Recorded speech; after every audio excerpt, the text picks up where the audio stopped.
Hello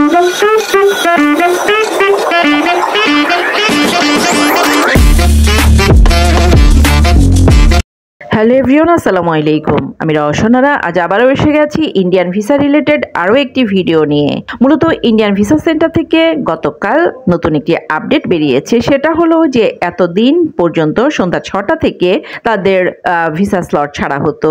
এরপর শীতকালীন সময়সূচি অনুযায়ী আপডেট ছিল যে সন্ধ্যা 5টা থেকে ছাড়া হবে, বাট আজকের আপডেট অনুযায়ী আগামী রোববার থেকে 5টার পরিবর্তে সন্ধ্যা 4:40 থেকেই কিন্তু তারা স্লট ছাড়ছেন। সো যারা মেডিকেল স্টুডেন্ট এবং এন্ট্রি ভিসা চাচ্ছেন তারা কিন্তু অবশ্যই 5টার পরিবর্তে 4:40 থেকে ট্রাই করতে থাকবেন। আর এন্ট্রি ভিসা বলতে এখানে কিন্তু ডাবল এন্ট্রি ভিসা অবশ্যই আপনারা মনে করবেন না। এটা হচ্ছে এন্ট্রি ভিসা বা স্পাউস ভিসা, যেটাকে অনেকে X1 ভিসা হিসেবেও চেনেন। এটা কিন্তু যারা ভারতে বিয়ে করেছেন বা বিয়ে করবেন অথবা যাদের রিলেটিভ থাকেন ভারতে, তারাই এই ভিসার জন্য অ্যাপ্লাই করতে পারবেন। আর যারা এন্ট্রি ভিসায় ভারত যাবেন তারা যদি বিবাহিত হন তাহলে অবশ্যই আপনাদের বিয়ের যে কাবিননামা আমরা বলে থাকি সেটা জমা দিবেন। আর যদি বিয়ে না করে থাকেন, ভারতে অবস্থানরত আপনার যে রিলেটিভ আছে তাদের আধার কার্ড অবশ্যই কিন্তু আপনার সবগুলো পেপারসের সাথে সাবমিট করতে হবে। আরও বেটার যদি আপনার কাবিননামা এবং রিলেটিভদের দেয়া আধার কার্ডের সাথে পুলিশ ক্লিয়ারেন্স একটা কপি থাকে সত্যায়িত করা, তাহলে কিন্তু আরও ভালো।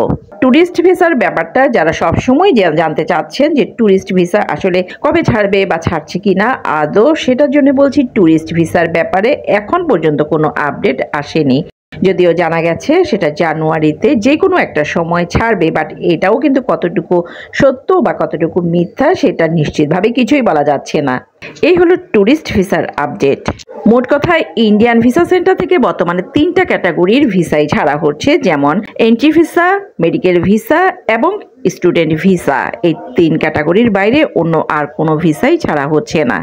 আর আগের তুলনায় যেহেতু এই 3 ক্যাটাগরির ভিসা স্লট পাওয়া যাচ্ছে আরও বেশি, সো আপনারা কিন্তু অবশ্যই দালালের কাছে দৌড়াদৌড়ি না করে নিজেরাই কিন্তু নিজের ভিসার জন্য অ্যাপ্লাই করেন। সেই ক্ষেত্রে আপনাদের অর্থ এবং সময় দুইটাই বাঁচবে এবং স্লটও পেয়ে যাবেন ইজিলি। ভালো থাকবেন সবাই, আল্লাহ হাফেজ।